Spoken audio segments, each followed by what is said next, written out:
बिस्मिल्लाहिर्रहमानिर्रहीम। अस्सलाम वालेकुम नाज़रीन, रुख़ पाकिस्तान के साथ मैं हूँ आपका मेज़बान मुबारक अली। नाज़रीन इकराम, तूफ़ान अल-अक़सा मिलियन मार्च जो है काफ़ी कामयाबियाँ समेट कर इख्तिताम पज़ीर हो चुका है और इस मार्च में तकरीबन 15 से 20 लाख जो लोग हैं वो मौजूद थे।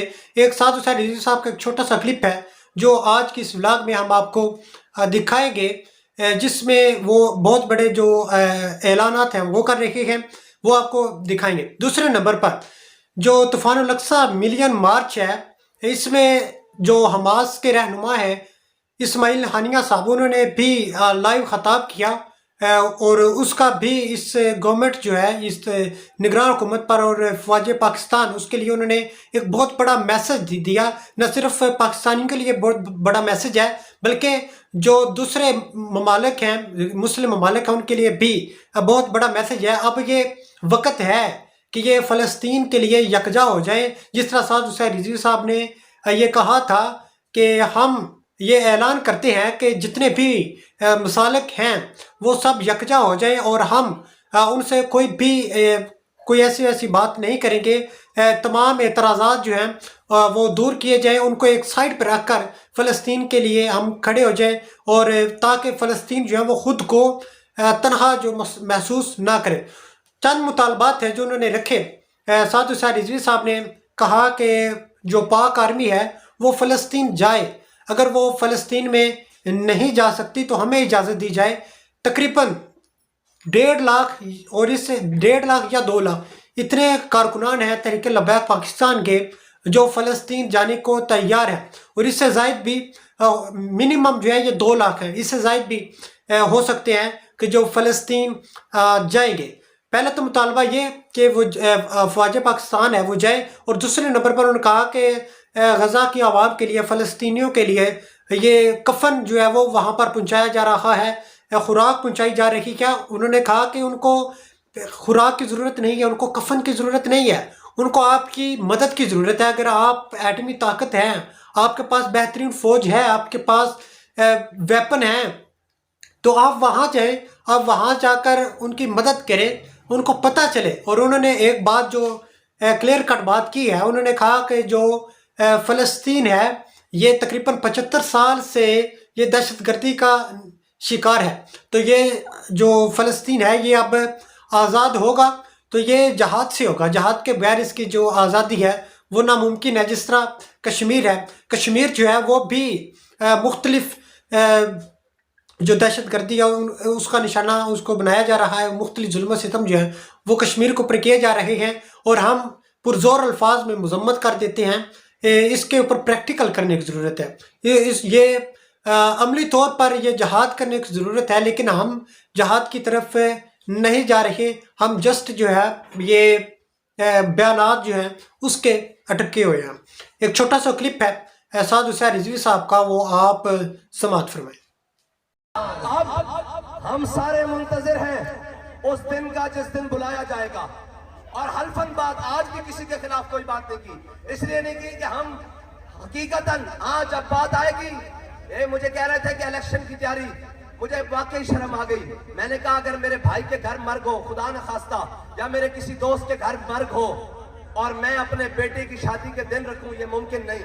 तुम मुझसे इलेक्शन का सवाल करते हो, इलेक्शन आएगा लड़ लेंगे, अभी वक्त है यहूदियों से लड़ने का। इलेक्शन आएगा, अपने वोटों की हिफाजत कर लेंगे, अपने हलकों को बांध लेंगे, अपनी कैंपेन कर लेंगे, लेकिन इस वक्त जो वक्त है वो इलेक्शन का नहीं, हलकों को बांधने का नहीं, इस वक्त बैतुल मुकद्दस के तहफ़्फ़ुज़ का वक्त है, इस वक्त मस्जिद अक्सा के तहफ़्फ़ुज़ का वक्त है, इस वक्त फ़लस्तीनी जनाब मासूम बच्चों के तहफ़्फ़ुज़ का वक्त है, इस वक्त फ़लस्तीनी महफूज और कमसिन बच्चों के तहफ़्फ़ुज़ का वक्त है, इस वक्त फ़लस्तीनियों के ज़ख्म पर मरहम रखने का वक्त है, इस वक्त उन्हें सहूनियों की बमबारी से बचाने का वक्त है, इस वक्त अल्लाह ने जो ताकत दी हुई है वो दुश्मन को दिखाने का वक्त है। और मुझे सारे सियासी जमातों वाले फोन करके कह रहे थे हम क्या कर सकते हैं आपके साथ। लो, मैं पाकिस्तान के तमाम सियासी, मजहबी, रूहानी, तबलीगी और जनाब इस्लाही सबके वर्करों को दावत देता हूं कि आप अपने बड़ों को कहें, यही मुतालबा रखें उनके सामने, और कहें कि हम सबको इकट्ठा किया जाए। हम फलस्तीन के मकसद के लिए सब इकट्ठे हैं और हर किस्म की कुर्बानी देने के लिए तैयार हैं।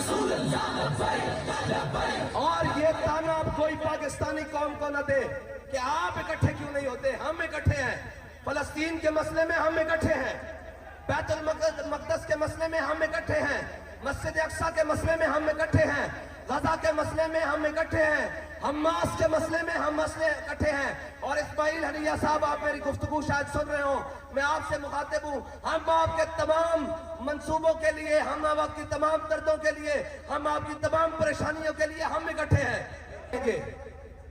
और इंतजार करेंगे और शिद्दत से इंतजार करेंगे। अगर हमारे इंतजार पर खातिर खा कान न धरा गया तो इंशाअल्लाह फिर हम दोबारा आएंगे। अभी तो हम पंचतन के नाम से 5 दिन की तैयारी के साथ आए हैं। अब समझ लो कि हमारी तैयारी आज से शुरू है और जब तक आपने ऐलान नहीं करना उसके पहले दिन तक है। अगर हम मायूस हो गए तो फिर आएंगे इंशाअल्लाह। फिर हमसे कोई गिला ना करे कि लब्बैक वाले बड़े सख्त फैसले करते हैं। आज हमने सारे फैसले नरम लोगों के हाथ में दे दिए हैं। आप फैसला करें, हम हाजिर हैं, अपने बच्चों समेत हाजिर हैं, अपने वसाइल समेत हाजिर हैं, अपने असबाब समेत हाजिर हैं और हर वक्त हाजिर हैं। और इसलिए अल्लामा इकबाल के बकौल हाजिर हैं कि महफिल कौन मकाम में सहरो शाम फिरे, लेके मैं तौहीद सिफते जाम फिरे, कौमे दश्त में लेके तेरा नाम फिरे, और तुझको मालूम है कभी नाकाम फिरे। और किस तरह हाजिर है कि दश्त तो दश्त दरिया भी न छोड़े हमने बारे जुल्म। साधु सर रिजवी साहब का ये छोटा सा जो क्लिप है आपने समाअत किया, तो इसके मुताबिक उन्होंने कहा कि जो मुतालबात हमने आपके सामने रखे हैं, अगर आप ये पूरे करते हैं तो फिर ठीक है, अगर आप पूरे नहीं करते तो फिर ये ना कहना कि तहरीक लब्बैक पाकिस्तान वाले जो हैं ये गर्म हैं, ये गर्म जोशी से काम लेते हैं। तो फिर जो ऑलरेडी जो सब्र का पैमाना है वो लबरेज हो चुका है। अब मज़ीद जो हम वेट है वो नहीं करेंगे। बेहतर यही होगा कि आप ये जल्द अज जल्द ऐलान कर दें। अगर आप ऐलान नहीं करते तो जो तहरीक लब्बैक पाकिस्तान के कारकुनान हैं वो इंशाअल्लाह ताला फ़लस्तीन पहुँचेंगे और नमाज जुमा जो है वो फ़लस्तीन पहुँच कर अदा करेंगे। न सिर्फ इसमें कारकुनान लीडरान जो हैं वो भी इसमें शामिल होंगे। इसी वाले से अपनी कीमती राय से कमेंट बॉक्स में ज़रूर आगाह कीजिएगा। इसी के साथ दीजिए इजाज़त, मिलते हैं अगले नए व्लॉग में। तब तक अपने और अपने साथ जुड़े प्यारों का ख्याल रखिएगा। अल्लाह हाफिज़।